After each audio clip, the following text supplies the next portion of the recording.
celebrating 8 years of excellence as one of the fastest growing design and shop fit out manufacturing companies in the Middle East. And to talk about the success of the company and also his story as the founder and managing partner of Alpha Nero is Simon Hacker. Thank you for coming in, TSB. Thank you so much for having me, guys. Simon, 45 countries your projects have been in, and and obviously the number will definitely keep increasing. Hopefully, yeah, we're working hard for that. Tell us, how's the growth been? How's the start been? And 8 years into it. So thank you. Yeah. So basically, we started here in Dubai. I think the ecosystem and the way we managed to set up the business was actually quite easy in the first place when we started almost 9 years ago right now.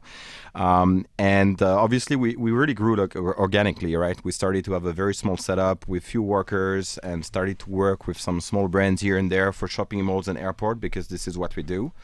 And step by step we started to have more project, and the same brand came to us and say, you know what, like instead of doing only for Dubai, why don't you do also for Saudi Arabia? And then why don't you do for Kuwait? So we started to become regional and then expand to other countries, Africa, East Africa. You can tell that this part of the world is really starting to boom right now. But you're sort of going against the trend, because I look back at my country in Australia and shopping centres are closing and everything, more and more businesses going online.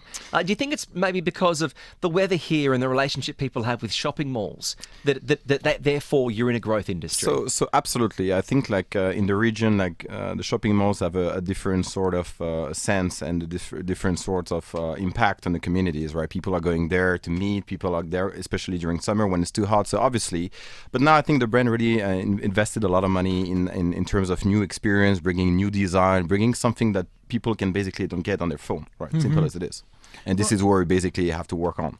You mentioned, experience, and that experience also means that the experience that you associate with this particular brand. So every brand that you work with, and when they have multiple stores across the world, the brief that is given to you is that, listen, this is my brand, this is my brief, you got to stick to it. Or do you get to experiment with them? So we can give them somehow some sort of experience on the way things needs to be enhanced and so on. But in general, we have to follow strictly their guidelines, right? Because this is their brand DNA. They have their core, their materials and so on. So we can already play with their brands, of course. So yeah, colors and designs, everything is defined.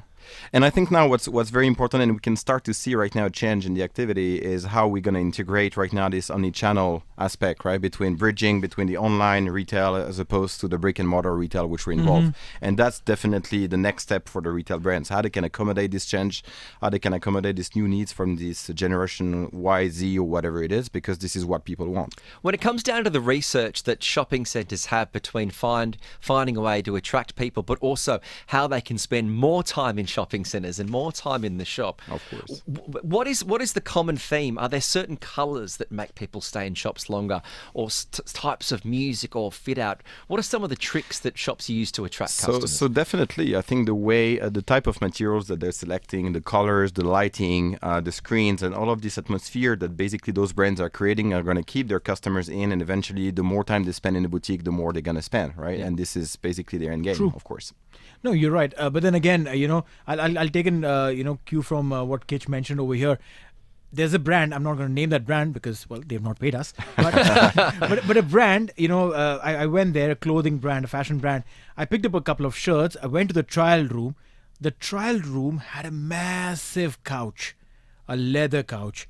You could sit on that couch, wear the shirt, enjoy yourself, look at yourself, how you look like, not just in that crammed little 2x2 box, but a proper big room with a proper couch.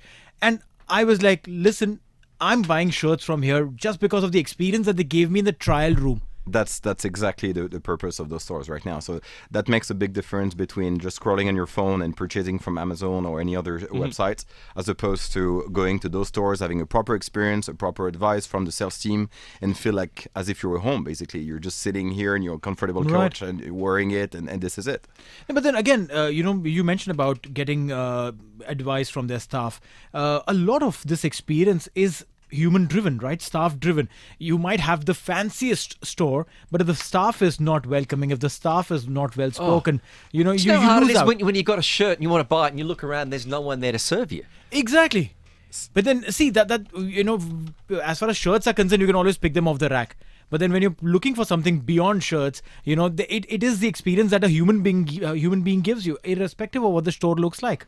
So I think, as I was saying earlier, this experience, this retail experience, needs definitely to be enhanced. And the way I see it is potentially technology and new tools that can be implemented will help eventually those people to come to you and say, oh, it seems that you purchased earlier this type of article. Right. Would you be interested in buying this color as well? So if they have the right information in the first place, and this is what we're starting to develop, we're working obviously with Jitex being here in Dubai, I think that's the right time to say it. We're also working on technology too that can be implemented on a retail level, with computer vision, artificial intelligence, machine learning, where eventually the staff will be aware of what you like before you even ask for it. Yeah, Wow, that's huge. Is that one of the biggest changes that you've found in the 8 years? Or what is the biggest change that you found companies are wanting in their designs from when you first started? So definitely, I think there's a very high expectation from the customer in general in terms of design, in terms of rotation of concept and so on. With this fast fashion, in terms of